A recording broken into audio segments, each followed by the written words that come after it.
I've always wanted to be an entrepreneur. I didn't want to do something that was just about a business. I wanted to do something that was a fundamentally empathetic act, something that was about the greater good. I've been a believer that a small and tight-knit and focused group of people can do much more than a large organization that doesn't have that same sense of mission and that same sense of discipline and focus. I got involved pretty early on. It was through a communication with VJ. He had reached out to me and said he had this concept and that he had been investigating, and it just evolved from there. The way we get blood at hospitals, it has not fundamentally changed in 60 years. There has to be a way that people learn about platelet donations without having something terrible happen. If you are unfortunate enough to have been given a diagnosis that requires a blood transfusion, you off the bat are very ill.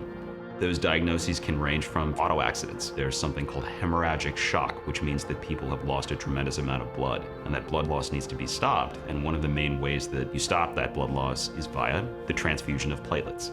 The largest and most growing part of the segment that needs platelets are folks that have undergone a cancer diagnosis or are going through open heart surgery or organ transplantation. I am a cancer survivor, so platelets are very familiar to me. I've known many cancer survivors and cancer patients who needed those, and it's, a wait sometimes. These are all very serious conditions that may not be imminently life-threatening, but do require intervention. If that intervention doesn't happen, these people won't live.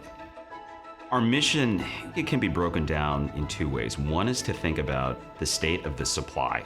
The supply of blood has gone down 30 to 40% since the start of the pandemic. That is a tremendous change, and one might think that that would lead to catastrophe, and it surprisingly has not. And the reason for that is because while the blood supply has gone down, simultaneously we have canceled or delayed key surgeries. But those surgical cancellations and delays can't last forever. We want to show that this is not intended to be disruptive. We think that there are certain evolutions that need to happen here in this supply chain, that the depths of the challenges for the supply of critical components to hospitals is that significant. This must be solved for. The majority of hospitals in the country do not have access to platelets. There's close to 30,000 preventable deaths due to traumatic bleeding in the US per year. This is a crisis. Platelets, they're only good for a maximum of 5 days. So the ability to store and ship these units, it's constrained. The collection and distribution of platelets is inherently a very localized, hyper-localized, if you will, value proposition. Our belief is that the best way one can create the kind of seamless service that we'd like to offer our hospital customers to really help solve for their challenges is to be in their communities. And we're really hopeful that others that participate in the procurement of blood to hospitals view STS as a thoughtful and strategic supplement to an industry that needs diversification. But the fundamental question is, how do we incentivize donors to come in at sufficient rates and sufficient numbers? That millennial generation, they want to help and they want to volunteer and they want to donate, but oftentimes due to time constraints and financial constraints, it's hard to make that commitment. What if we reimagined everything that has happened within blood donation and created something brand new that the world has really never seen before?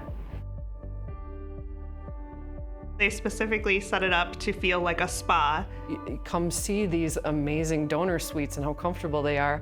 One of the unique experiences that you have by donating at Trusting Heart Blood Center is being able to sit in a private suite away from everything else. What we've had in mind while designing our facilities, it's the concept of self-care from a both mental and personal well-being perspective.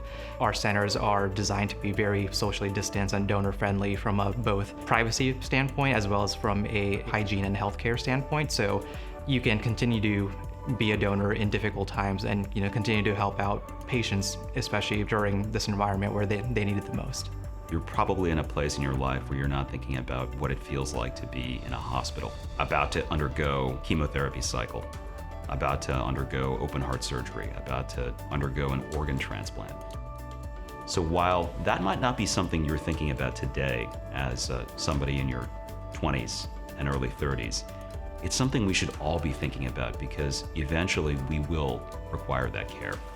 I think if you look at our tagline, do good, get paid, save lives. It's as simple as that. at a fundamental level to help treat people that are in your community. Somebody that could be your mom, your dad, your uncle, your grandfather, your grandmother. We need your help. We need your support to commit to donating platelets.